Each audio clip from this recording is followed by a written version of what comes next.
তো গাইস এখানে দেখতে পাচ্ছেন যে পিপ কয়েনে আমি একটা ফিউচার ট্রেড নিয়েছিলাম। তো আমার এন্ট্রি ছিল এই লেভেলে, আমার এসএল ছিল এই লেভেলে এবং টার্গেট ছিল এই লেভেলে। এবারে হয়েছেটা কি যে ফার্স্ট অফ অল আমি এখানে এন্ট্রি নিয়েছি। এন্ট্রি নেওয়ার পর 1 থেকে 2টো ক্যান্ডেলের মধ্যেই কিন্তু আমার এসএল হিট করে দিয়েছে। যদিও কিন্তু আমার এসএলের নিচে ক্যান্ডেল ক্লোজ করেনি, জাস্ট এসএল হিট করেছে। দেন আপসাইডে মোমেন্টাম দিয়ে এখন মোটামুটি আমার এন্ট্রির কাছাকাছি, মানে এন্ট্রি প্রাইসের কাছাকাছি কিন্তু এখন কারেন্ট প্রাইস চলছে। তো এরপর আমার এখানে অ্যাকচুয়ালি এন্ট্রি নেওয়ার কারণ কি, এখানে দেখুন যে মার্কেটে এই যে প্রিভিয়াস যে সাপোর্ট দেখতে পাচ্ছেন, তো মার্কেট যখনই প্রিভিয়াস সাপোর্টকে ব্রেক করে তো পসিবিলিটি থাকে এখানে কি হয় যে এখানে অনেকে হয়তো পজিশন ক্রিয়েট করে থাকে আপসাইডে মোমেন্টামের জন্য, এবং যারা বড় পজিশন ক্রিয়েট করে লং টাইম ফ্রেমের জন্য তাদের এসএল মোটামুটি এই রকম এরিয়ার মধ্যে থাকে। তো তাদের এসএল হিট করার জন্যই কিন্তু অ্যাকচুয়ালি মার্কেট আরেকবার নিচে আসে, দেন আপসাইডে কিন্তু রিভার্স করে মোমেন্টাম দেয়। তো সেই কারণের জন্য আমারও একটা প্রেডিকশন ছিল যে মার্কেট এইখান থেকে একটা আপসাইডে মোমেন্টাম দেবে এবং মিনিমাম এতদূর পর্যন্ত তো আসতেই পারে, কারণ নেক্সট যদি রেসিস্ট্যান্সের কথা বলা যায় তাহলে কিন্তু এই জায়গায় কিন্তু রেসিস্ট্যান্স আছে। তো সেই হিসেবে আমার কিন্তু প্রেডিকশন ছিল, বাট হয়েছেটা কি আমার এসএল হিট করে আপসাইডে মোমেন্টাম দিয়েছে। তো এখানে রিস্ক রিওয়ার্ডের কথা বলতে গেলে মোটামুটি এখানে দেখতে পাচ্ছেন যে 1:3.21 মতো রিস্ক রিওয়ার্ড ছিল, মানে আমার এখানে যে এসএল ছিল $2.4 মতো এবং আমার এসএল হিট করে দিয়েছে। আর আমার এখানে যে টার্গেট ছিল $8 মতো, মানে আমার যদি এখানে প্রফিট হতো তাহলে $8 মতো প্রফিট হতো, আর এখানে লস ছিল $2.4।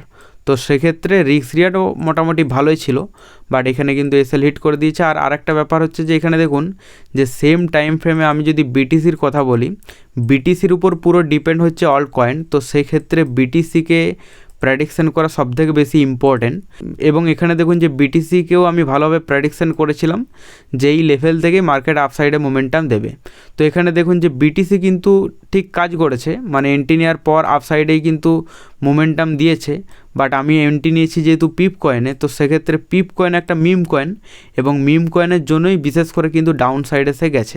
এখানে দেখতে পাচ্ছেন যে এই লেভেল থেকে মার্কেটে আপসাইডে মোমেন্টাম দিচ্ছে বিটিসি। আর সেম যদি আপনারা যদি পিপ কয়েনে দেখেন, যেটা হচ্ছে একটা মিম কয়েন, তো সেক্ষেত্রে মার্কেট কিন্তু ডাউন সাইডে মোমেন্টাম দিয়েছে। দেন এখনও পর্যন্ত ব্রেক ইভেনের নিচেই আছে, মানে আমার এন্ট্রি প্রাইস থেকে এখন নিচে আছে, এবং এখানেও আমি যে প্রেডিকশন করেছিলাম সেই হিসাবে এন্ট্রি প্রাইস থেকে এখন দেখুন উপরে আছে।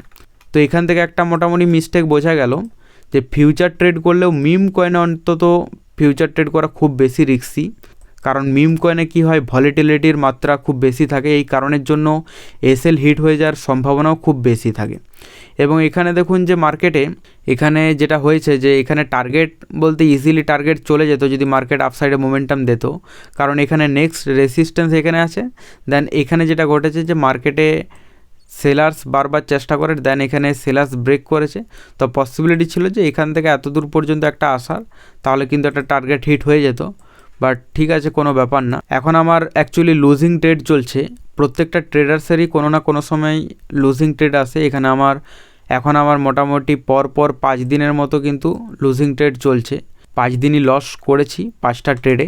দেখা যাক এটা কতদিন কন্টিনিউ চলতে থাকে। তবে এখান থেকে যখনই তাদের লুজিং ট্রেড স্টার্ট হয়ে যায় না, তখন তাদের মধ্যে ওভার ট্রেডগুলো আসতে থাকে, মানে বিশেষ করে ওভার ট্রেড হোপ ট্রেড এগুলো কখন হয়, যখন পরপর লস হয়।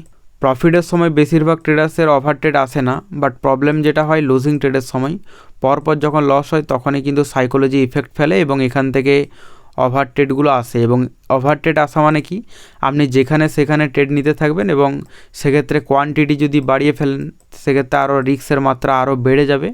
এই কারণের জন্য নিজের রুলসকে মেনটেন করা এবং ডিসিপ্লিনভাবে ট্রেড নেওয়া, আপনাকে এই জিনিসগুলোই কিন্তু ইমপ্রুভমেন্ট করতে হবে।